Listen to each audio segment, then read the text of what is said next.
Hello. So you'll still hear the noise of the traffic, but I thought we'd just start with a very short video using humans as a change in the environment and how they act as a selection pressure on genetic diversity. Welcome to the chicken house, because the chicks have moved. So, you hopefully know these guys from the videos. Annabelle's hatched chicks. So we talked in the other video about genetic diversity. So mutations have changed the alleles, but these are all chickens descended from an Indian jungle fowl and domesticated, but they still contain different versions of the genes, so they are still genetically diverse. And here the allele frequency is very mixed. In actual fact, every single one of them appears to be slightly different. Now that means that the gene pool is quite diverse, so this is my little population of 5. And so then we start thinking, why are they different? Well, when humans are the selection pressure, the change in the environment is often personal choice of the humans. So if you get a human that wants blue eggs, then in actual fact you have to pick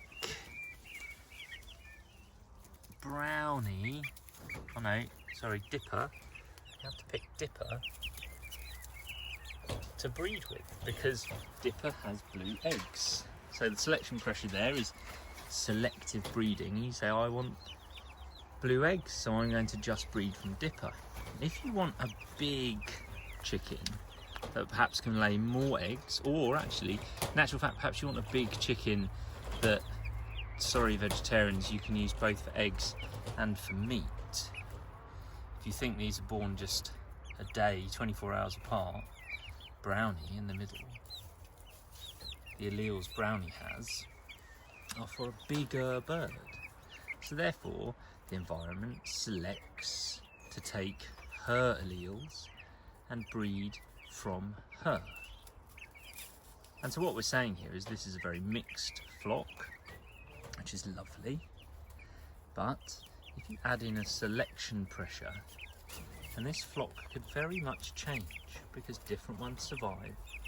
And remember, survival in biology is actually how many babies you have. Nothing to do with whether or not you're alive or not. It's all about the kids. So that's just a little thing about sort of how different selection pressures might act on the genetic diversity of a population. For our next video, Dylan and I would like to talk to you about directional selection. Okay, Dylan, am I allowed to talk about directional selection? So, down here, you will see a plant. Now, they're seedlings that have been given to me, and there's some more seedlings, and then there's some more seedlings, and I'm going to tell you that directional selection has produced 3 different types of organism.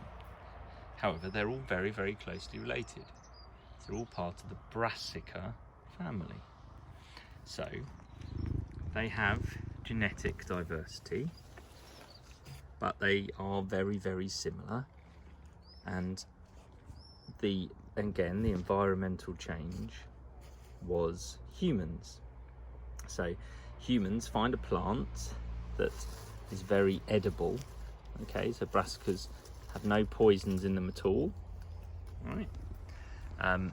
They all have leaves of very similar shape, and like I say, all parts of them are edible. Nothing is poisonous. Wonderful, wonderful thing. And at some point, thousands of years ago, some sort of Neolithic human has found themselves on the coast of Northern Europe, and perhaps hungry, and they've chewed the leaves. They've chewed the leaves of a kind of sea kale, and it's been edible. Probably very salty, being on the coast, and that's one of its adaptations, to be able to cope in salty or brackish water or very salty soil. And at some point, a human has taken that and seeds from that plant and started planting them and growing them for food. But because of the genetic diversity, some of the plants produced very different flowers, some of them produced different types of roots, and some of them produced different types of leaves. And so when the seeds of the plant that produced a really, really massive flower head relative to the rest of it, a human farmer has taken seeds from that and gone, oh, interesting, it's all edible. When I eat the flower before petals form, it's incredibly nutritious. And what people find there is that you have got what these are seedlings of, or half of them are anyway, which is broccoli. So broccoli is actually the unopened and underdeveloped flower head of a brassica. Now, our classic broccoli is the big green stuff, but even then people have found varieties, because of the genetic diversity, the different alleles, they found varieties that flower much later and give purple heads rather than green heads, and then you have purple sprouting broccoli. And suddenly, from one plant, even though you're eating the same bit, I said the purple sprouting broccoli flowers much later, and the normal broccoli comes much earlier. So you suddenly got, from one original plant, 2 plants that you can eat over a different length of time. Now these ones here, and they all just look exactly the same, which is why plant labels are good. Those ones in the black plant pot are actually cabbages. So there, we're not interested in the flower at all, but they're going to produce a huge stock of tightly bound leaves, because I'm just going to eat the leaves. And all of them are from this one genetically diverse wild flower, this sort of sea kale. And those are the cabbages, but it's not just that. The genetic diversity of the brassica family extends. So this has got very, very big leaves because it's totally gone far too far. And you think, oh, they've got leaves, are they edible? Well, yes, they are, but only rabbits and guinea pigs probably want them.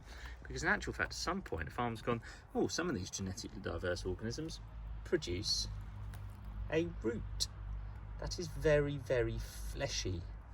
And so in actual fact, this is should have been eaten much earlier, radish. Also a member of the brassica family, looks exactly the same as all the others as a seedling, but this has been selectively bred, so the environmental factor was humans, for its root. And the only way you can do that is through genetic diversity. You select, and the only time a new version of all of that can happen is at pollination. So from one generation to the next. It can't happen within a generation. You're either born with it or you're not. The environment allows you to live or die, but the qualities that make you successful are in your genes. So that's just thinking about genetic diversity and what we'd call directional selection. Now I'll show you some other ideas of directional selection in another place, in the wild, in another video. But what we're saying here is humans have said, I want a different part of a very, very closely related plant to be the thing that I eat. And so they've picked, each generation, they've picked the one with the juiciest leaves for a cabbage, the biggest flower head for broccoli, or the curliest and longest lasting leaves in the case of kale.